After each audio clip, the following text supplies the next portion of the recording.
সামাজিক যোগাযোগ মাধ্যম এবং বাংলাদেশের নারীরা যখন প্রতিক্রিয়া দেখিয়েছিল, তখন তিনি তার মনের যে আসল যে বক্তব্যটি তিনি সেটি সামাজিক যোগাযোগ মাধ্যম এক্সে তিনি দিয়েছিলেন এবং বাংলাদেশের কর্মজীবী নারীদেরকে তিনি আধুনিক পতিতাবৃত্তির সাথে তুলনা করেছেন, যেটি তিনি এক্সে দিয়েছেন এবং তার কয়েক মিনিট পরে তিনি ঘোষণা দিয়েছেন তার প্রিয় আলবটর বাহিনী এবং শিবিরের যারা বাংলাদেশের গত 1 থেকে 1.5 বছরে সামাজিক যোগাযোগ মাধ্যমকে যারা পিছিয়ে তুলেছে, তারা ঘোষণা দিয়েছে তাদের জামাতে আমিরের নাকি আইডি হ্যাক হয়েছে।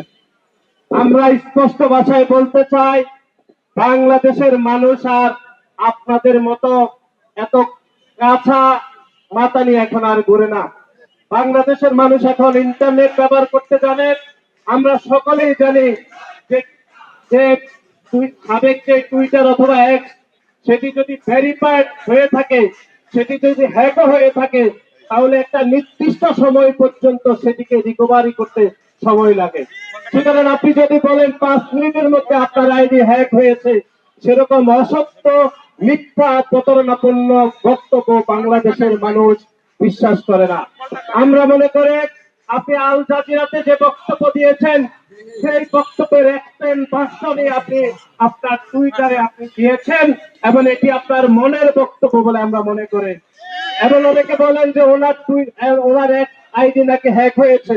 আমরা বলছি ওনার মাথায় আসলে হ্যাক হয়েছে এবং ওনার মুখোশ উনি নিজেই উন্মোচন করেছেন। বাংলাদেশের কোন মানুষ ওনার মুখোশ উন্মোচন করে নাই। সুতরাং সংগ্রামী ভাই এবং বন্ধুরা, আপনারা এই জামাতে ইসলাম এবং শিবিরের এই ভোট আইডি থেকে সতর্ক থাকতে হবে। তারা এখনো বাংলাদেশের মানুষকে বিভ্রান্ত করছে, বাংলাদেশের সাধারণ শিক্ষার্থীদেরকে, বিশেষ করে নারী শিক্ষার্থীদেরকে বিভ্রান্ত করে তারা বুঝ দিচ্ছে যে জামাত ইসলামের আমিরের নাকি আইডি হ্যাক হয়েছে। আমাদের দেশের আমার এলাকা নোয়াখালী, সে এলাকায় মুরব্বী আছে, ওনার নাম হচ্ছে করিম উদ্দিন। উনি প্রকাশ্যে লোকজনকে গালিগালাজ করে, যখন দেখে মানুষ খেপে যায় উনি বলে ভাই আমার তো হুঁশ ছিল না, এই জন্য আমি গালিগালাজ করছি। আমরা দেখছি জামাত ইসলামের আমিরেরও সে একই অবস্থা হয়েছে।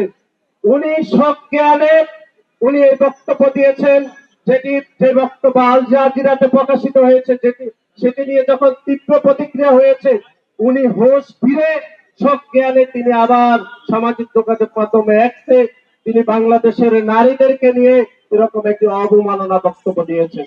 আমরা এর আগেও দেখেছি, আপনারা দেখেছেন সেই 5 তারিখের পরে বাংলাদেশের নারীদেরকে কিভাবে জামাত ইসলাম এবং তার দোসর ছাত্র শিবির কিভাবে অবমাননা করেছে, আমরা সেটি বলে যাইনি। আপনারা দেখেছেন যে চট্টগ্রামে একজন রাজনৈতিক নারী কর্মীকে কিভাবে পিছন থেকে লাঠি দিয়ে তাকে হত্যা চেষ্টা করা হয়েছিল এবং যে জামাতি ইসলামের সন্ত্রাসী যে হত্যা চেষ্টা করেছিল তাকে জেলে প্রেরণ করা হয়েছিল, কিন্তু 2 দিনের মাথায় সে জেল থেকে বের হয়েছিল। কিন্তু তারপরে আমরা দেখলাম জামাত ইসলামের সর্বস্তরের নেতা কর্মীরা তাকে ফুলের সংবর্ধনা দিয়েছিল। সুতরাং আমরা মনে করে জামাত ইসলামের আমির এক্সে যে বক্তব্য দিয়েছেন, সেই বক্তব্য জামাত ইসলামের আমির ধারণ করেন বলেই তিনি এই বক্তব্য দিয়েছেন। সুতরাং আমাদেরকে